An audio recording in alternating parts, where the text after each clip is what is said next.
because they had no legal rights, Black enslaved women at all, none. They were considered, again, chattel property of their so-called owners. They had no rights to their own bodies.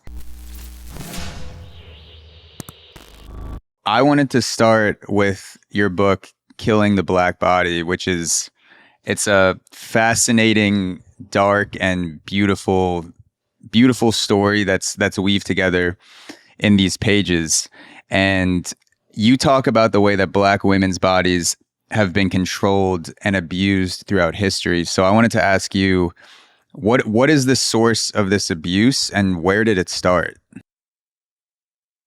Well, the abuse of Black women's bodies starts from the moment that they were brought in chains to the so-called New World from Africa. Enslavement entailed essentially the control of Black women's reproductive labor, because Black women bore the children who were considered chattel property of enslavers. And so that meant that because they had no legal rights, Black enslaved women at all, none, they were considered, again, chattel property of their so-called owners. They had no rights to their own bodies.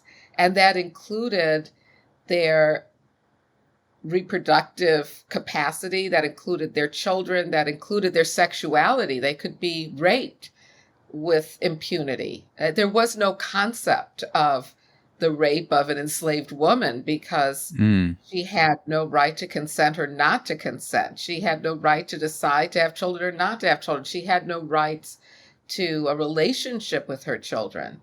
And so that's the origin of the kind of violence against Black women that is rooted in a degrading notion, a devaluing notion of their sexuality and childbearing, especially.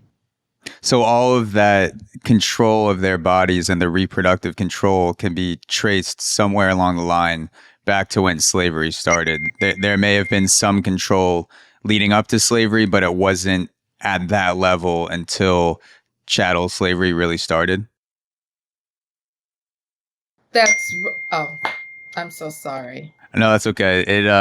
It dings right before a good response. It lets you know that your brain is ready. And I have my phone. Okay, let me shut my phone down altogether because I have it on airplane mode and I had do not disturb on. Okay, I'm very sorry. No. Right. No. I'll pick up from there.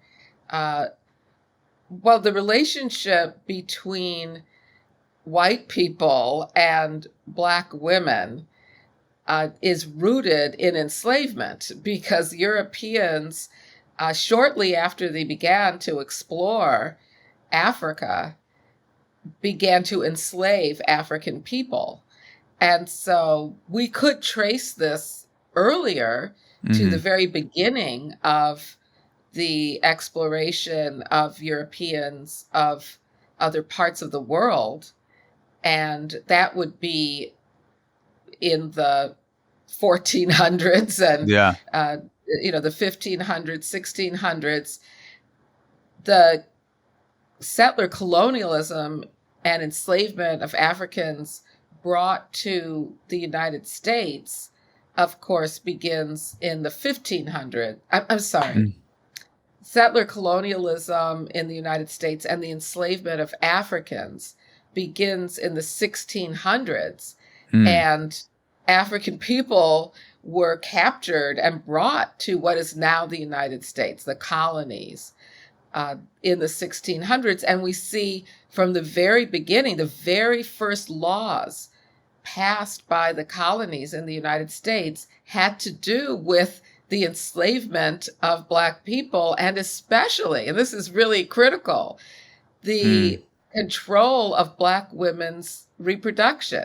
One of the first laws passed in the Virginia colony was a law asking what is the status of children born to Negro women and fathered by Englishmen? These were white men. They were still called Englishmen because there was no United States yet. And these were white men who were raping African women, and African women were giving birth. And today we would say, of course, they were Black, these children. But at that time, the rules around race hadn't been established yet. And so this was a question. They should have been considered white. Their fathers were white. This was a patriarchal, highly patriarchal society. Yeah. But it was not in the interest of white enslavers to pass down their privileges and their inheritance to Black children, to children born to enslaved women. So they determined that these children should follow the status of their mothers and be considered Black and therefore enslavable. That's why Thomas Jefferson could rape Sally Hemings, whom he enslaved, and his children were considered Black, and he enslaved his own children, but they were not considered legally his children because of the rules of slavery, reproduction, and race.